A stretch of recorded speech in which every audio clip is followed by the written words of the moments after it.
जय श्री कृष्ण। राधा रानी सरकार की जय।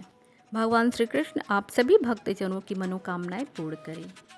कृष्ण जन्माष्टमी को श्री कृष्ण जयंती, गोकुलाष्टमी, श्री जयंती, अष्टमी रोहिणी और कृष्णाष्टमी के नाम से भी जाना जाता है। इस साल 16 अगस्त के दिन श्री कृष्ण का 5252वां जन्मोत्सव बड़े धूमधाम के साथ मनाया जाएगा।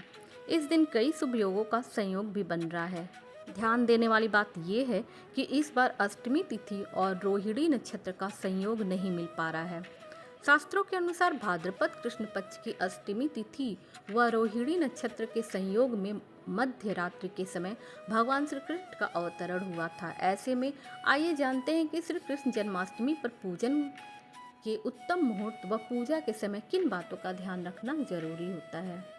हिंदू पंचांग के अनुसार 16 अगस्त के दिन ज्वालामुखी योग, वृद्धि और ध्रुव योग का निर्माण हो रहा है। इस दिन भरणी नक्षत्र सुबह 6:06 तक रहेगा, जिसके बाद कृत्तिका नक्षत्र रहेगा। कृष्ण पक्ष की अष्टमी तिथि शुक्रवार रात 11:49 से लेकर शुरू होगी और इसकी समाप्ति शनिवार की रात 9:34 पर होगा। इसलिए उदया तिथि के अनुसार जन्माष्टमी 16 अगस्त को मनाई जाएगी। जन्माष्टमी पर श्री कृष्ण पूजा निश्चित समय पर की जाती है। वैदिक समय गणना के अनुसार निश्चित मध्य रात्रि का समय होता है। निश्चित काल में भक्त लोग श्री बाल कृष्ण की पूरे विधि विधान से पूजा अर्चना करते हैं।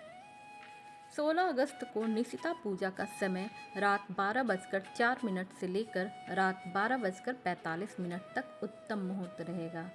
रोहिणी नक्षत्र की प्रारंभ होगा 17 अगस्त की सुबह 4:38 पर। अष्टमी तिथि प्रारंभ होगी 15 अगस्त 2025 को 11:49 पर और इसकी समाप्ति होगी 16 अगस्त 2025 को 9:34 पर। आइए जानते हैं जन्माष्टमी पर पूजा के समय क्या गलतियां नहीं करनी चाहिए। जन्माष्टमी पर लड्डू गोपाल को भोग बिना तुलसी की पत्तियों के न लगाएं। आप जब भी भोग लगाएं तुलसी पत्र जरूर डालें। राहु काल के समय जन्माष्टमी व्रत का संकल्प लेने से बचें। व्रत संकल्प प्रातः काल के समय शुभ मुहूर्त या ब्रह्म मुहूर्त में लेना शुभ रहता है। जन्माष्टमी के दिन भूलकर भी मांस मदिरा का सेवन नहीं करना चाहिए। इस खास मौके पर तामसिक भोजन का सेवन करने से कान्हा जी नाराज हो सकते हैं। जन्माष्टमी व्रत के दौरान किसी भी प्रकार के अन्न का ग्रहण न करें। भोग बनाने में भी लहसुन या प्याज का इस्तेमाल नहीं करना चाहिए। धार्मिक मान्यताओं के अनुसार जन्माष्टमी पूजा के समय काले रंग के कपड़े नहीं पहनना चाहिए। भगवान कृष्ण की कृपा पाने के लिए इस दिन पीले रंग के वस्त्र धारण करना अत्यंत शुभ रहता है।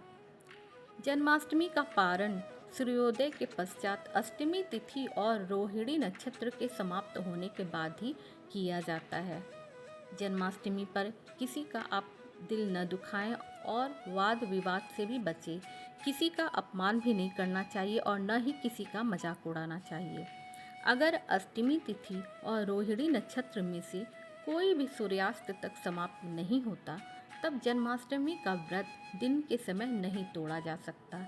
ऐसी स्थिति में व्रती को किसी एक के समाप्त होने के बाद ही व्रत तोड़ लेना चाहिए, अर्थात पारण करना चाहिए।